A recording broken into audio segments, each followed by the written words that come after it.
आरंभ होइछि बरुणेश्वर मकर मेला। ଏହି ଓଡ଼ିଶା ପ୍ରସିଦ୍ଧ ମେଳାଟି କାହିଁ ପୁରାତନ କାଳରୁ ଆରମ୍ଭ ହୋଇ ଆସିଛି।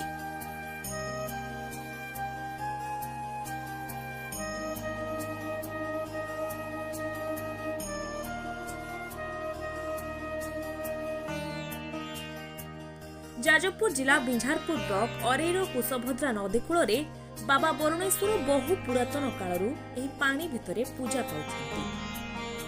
ଐତିହାସିକ ପ୍ରମାଣ ଅନୁଯାୟୀ ମା ବିରଜାଙ୍କୁ ସିଂହାସନରେ ବିରାଜମାନ କରିବା ପୂର୍ବରୁ ତ୍ରିକାଳରେ ସ୍ଥାପନ କରାଯାଇଛି। ସେଥିମଧ୍ୟରୁ ବାବା ବରୁଣେଶ୍ୱର ପୀଠ ଅନ୍ୟତମ।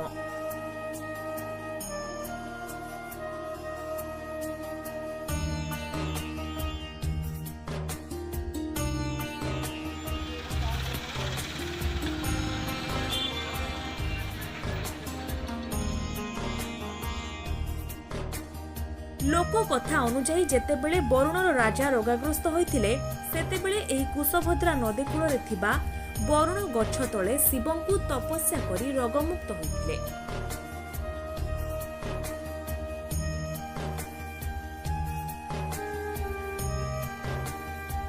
ଲୋକକଥା ଅନୁଯାୟୀ ସେହି ଦିନଠାରୁ ଏହି ଜାଗାକୁ ବରୁଣେଶ୍ୱର ନାମରେ ନାମିତ କରାଯାଇଥିଲା।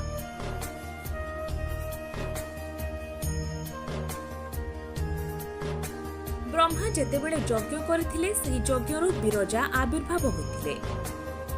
ତ୍ରିକିଳାରେ ସ୍ଥାପନ କରାଯାଇଥିଲେ ବ୍ରହ୍ମ। ସେହି ତ୍ରିକିଳା ମଧ୍ୟରୁ ବରୁଣେଶ୍ୱର ଅନ୍ୟତମ। ଆଉ ଦୁଇଟି ପେଲେଶ୍ୱର ଓ ଖିଲାଟେଶ୍ୱର।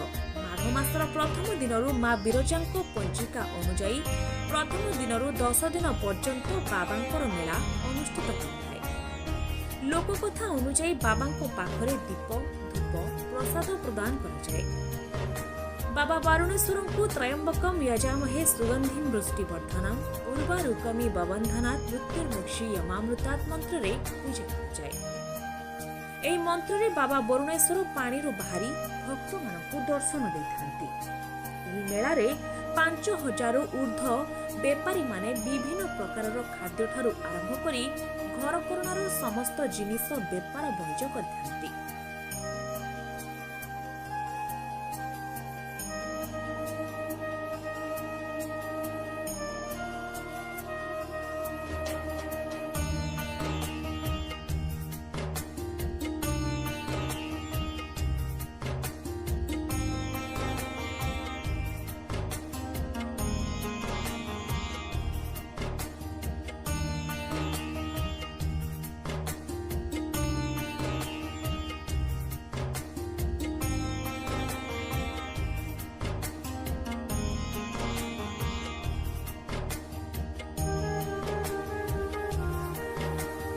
रामदोली, ब्रेक डांस, चक्री दोली, भूत खेल, सर्कस आदि विभिन्न खेल दर्शक मन भरी आनंद उठाई थांती।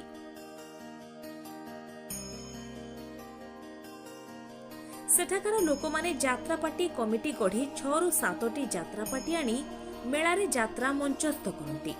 जिलार पुलिस विभाग पक्षरु अस्थायी कैंप सहित केमिति दर्शक शांति श्रृंखला रक्षा क्षेत्र में बहु पुलिस मेलारे मुतयन अनवरत रहुछंती। सेहिभଳି बिंझारपुर गोष्ठी स्वास्थ्य केन्द्र पक्षरु एक अस्थायी सेवा शिविर होइछि।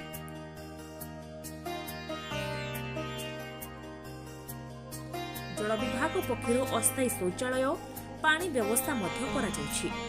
एही मेला 10 दिन धरि चलिबो। सांस्कृतिक कार्यक्रम मध्य चलिबो।